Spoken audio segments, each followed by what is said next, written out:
खूप जणांना बोललो.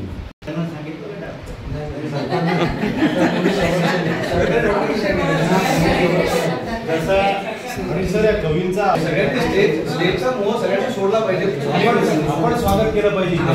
2 सभागृह आहेत आपल्या. त्याला कविता म्हणे आपण जो आला त्याला वाटलं आपण कविता म्हणे की एक नवोदितासाठी आपण सेपरेट ठेवलेला आहे. तुमचा 17 आणि सर त्या गेटला आहे ना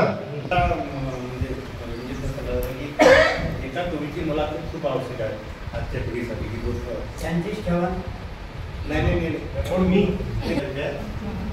कविता घेऊन राहिल्या. आणि सर 1-2 पुरस्कार. हे सुंदरखेड ब्रँच आहे त्याच्या शेजारी एक झेरॉक्स सेंटर आहे चौधरी. तिथे असं फुलासारखी बसायला तुम्ही बाकडे आहे. सहज तिथं बसलेले होते आणि योगाच्या कामासाठी मी तिथे गेलो. फारसा माझा त्यांचा परिचय नसतानाही हे मला शब्दाने ते वर्णन करायला सर त्या बाकावरून उठले आणि मला तिथे बसायला आग्रह केला.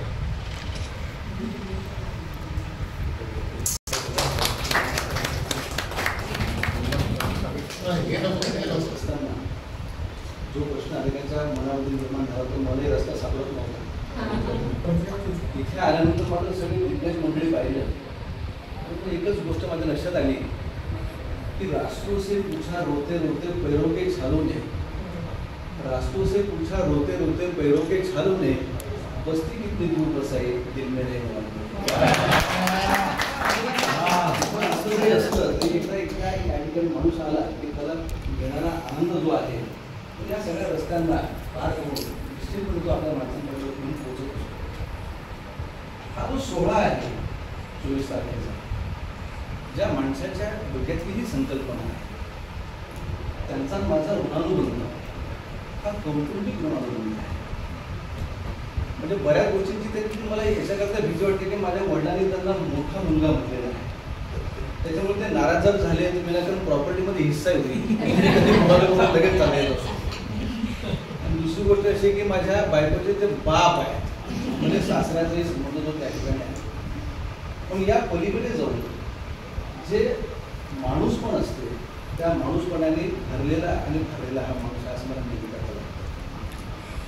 आणि मग हा जो सोहळा आहे हा सोहळा नेमका काय आहे याचा मी ज्यावेळेस विचार करतो तर या मातीतील माणसाने आकाशाचे गीत गावे, या मातीतील माणसाने आकाशाचे गीत गावे, नव्या युगाची नव्या जन्माचे नवीन नाते जोडून आले.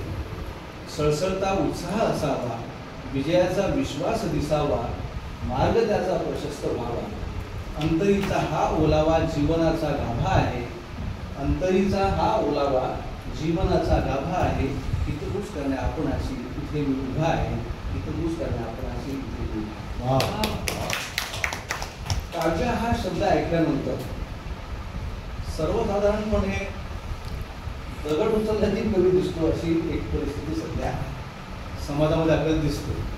त्यातल्या त्यात फेसबुक व्हॉट्सअप हा प्रकार जेव्हापासून आला तेव्हापासून त्याचा दर्जाहीन ज्याला मिळाला आपण वाचावं सुद्धा वाटत नाही. एक अत्यंत महत्त्वाची गोष्ट मी फक्त सांगायसाठी उभा आहे की महाराष्ट्रामध्ये जवळपास 12,500 ग्रंथालय आहेत. सुदैवानं दुर्दैवानं बरेचसे मित्रमंडळी आम्ही पुण्याला खरेदी करण्याकरता जात असतो. एकही ग्रंथालयातला माणूस कुठलंच कवितेचं पुस्तक इतकी वाईट अवस्था आहे कवितेची तुम्ही विचारच नाही करू शकत. म्हणजे त्या कवीवर असलेले अनेक जोक्स आहे की बाबा तुम्ही काय करता, मी अमुक आहे, तुम्ही काय कवी आहे, तर तो लगेच म्हणतो मी बाहेर आहे. म्हणजे त्याला असं वाटतं की कवीचं एक वैशिष्ट्यच असं आहे की तो कवी म्हटल्यानंतर तो काही ना काही ऐकवणार असतो. त्या समोरची इच्छा असो की नसो, त्याचा दर्जा असेल तर ठीक आहे, पण तो दर्जा जर नसेल तर मात्र समोरच्या ऐकणाऱ्याची पंचायत होते आणि सांगणाऱ्याची पंचायत होते. आणि म्हणून किमान पुढच्या काळामध्ये ग्रंथालय क्षेत्रातली माणसं जर खरेदीसाठी गेली तर त्यांनी किमान काही दर्जेदार कविता संग्रह आहेत का असं विचारलं पाहिजे. इतपत तरी आपल्या कवितेचा दर्जा सुधारावा या दृष्टिकोनातून प्रयत्न व्हावेत. मला असं वाटतं की त्या दिशेने उचलल्या गेलेलं हे पहिलं पाऊल असावं आणि ते आहे निश्चितपणे. आणि ते बुलढाण्यासारख्या ठिकाणी उचलले जाते. तुमच्यासारख्या दिग्गज माणसांच्या सगळ्यांच्या सहवासामध्ये ते उचलले जाते. हा सगळ्यात महत्त्वाचा भाग आहे असं मला वाटतं. आमचा रणजित भाऊचा इतका जबरदस्त अभ्यास झालेला समाजातले काम जर तुम्ही मला सोपवलं, पत्रिका वाटण्यापासून, निवेदन देण्यापासून, लोकांना फोन करण्यापासून, तर ते करण्यासाठी मी तयार आहे. खरं म्हटलं ते या वास्तूचं आणखी एक भाग्य असं आहे की एक बुलंद असा माणूस सध्या प्राचार्य पदावर या ठिकाणी पोहोचला. जसं तुम्ही समजा 30 वर्षापासून माझ्या आयुष्यात इतके किस्से आहेत गायके सरांच्या बाबतीतले की मला कदाचित रडू असेही किस्से, कारण आमच्या कोणाजवळच पैसे नव्हते. गायके सरांपासून आम्ही कोणीच नाही. राजे छत्रपती कला महाविद्यालय या माणसाने भजे आणि कचोरीवर चालत दिलं आहे. कोणा पगारच नव्हतं ना आम्हाला. म्हणजे त्यांच्याजवळ पैसे नाहीत, आमच्याजवळ पैसे नाहीत. एखाद्या बापाने रागवावं तसं आम्हाला ते रागवत असत. मग आम्ही रुसलो की एक सुरपाटण्याचं दुकान होतं ज्याच्यामध्ये भजे कचोरी या सगळ्या गोष्टी मिळत असत. की जास्त आगोपणा करू नका, पण जे झालं ते झालं. आता सगळेजण विसरून चला सुरपाटणीकडे. मग सुरपाटणीच्या दुकानात आम्ही सगळेजण घेतल्याचे खात असू. हे पैसे कोण देत होतं ते सुरपाटणीला सुद्धा आमची सगळ्यांची अवस्था माहीत होती. ते आम्हाला माहीत नाही. दुर्दैवाने या सुरपाटणी या जगामध्ये नाही आहे. नाही तर त्याचा सुद्धा सत्कार करावा, कारण त्याचं सुद्धा राज्य छत्रपती कला महाविद्यालय चालवण्यामध्ये खूप मोठं योगदान आहे. आणि आता तर सगळ्या गोष्टी भरपूर प्रमाणामध्ये आहेतच. त्याचे बजेट खूप चांगले काढून त्याला व्यवस्थित आकार देऊन त्याचे सुद्धा आम्ही मोमेंटो तयार केले. त्यांनी दागिने विकले तुम्ही पाहिले दुसऱ्याच्या संमेलनात. म्हणजे आता आम्हाला पैसेच नाही काय करायचं तर आम्ही एखाद्या सुताराकडे जाऊन दिवसभर घर बसून त्याला तो काही वेळेस गाणंच मारायचं, काही आम्ही मारायचो, त्याला आम्ही पॉलिश करायचो आणि संध्याकाळच्या कार्यक्रमामध्ये अशा प्रकारचा मोमेंटो दिला जायचा. आणि आम्ही स्वतः पाहिलेलं आहे.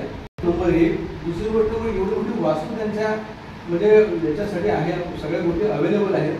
पण येणारा जो काळ आहे तो तुमच्या आमच्यासाठी आणि बुलढाण्याच्या साहित्यिक क्षेत्रासाठी निश्चितपणे सुवर्णच आहे असं सांगायला मला कुठलाही म्हणजे पुरावा देण्याची गरज आहे असं वाटत नाही. आपण मला या ठिकाणी बोलावलं की कार्यकर्ता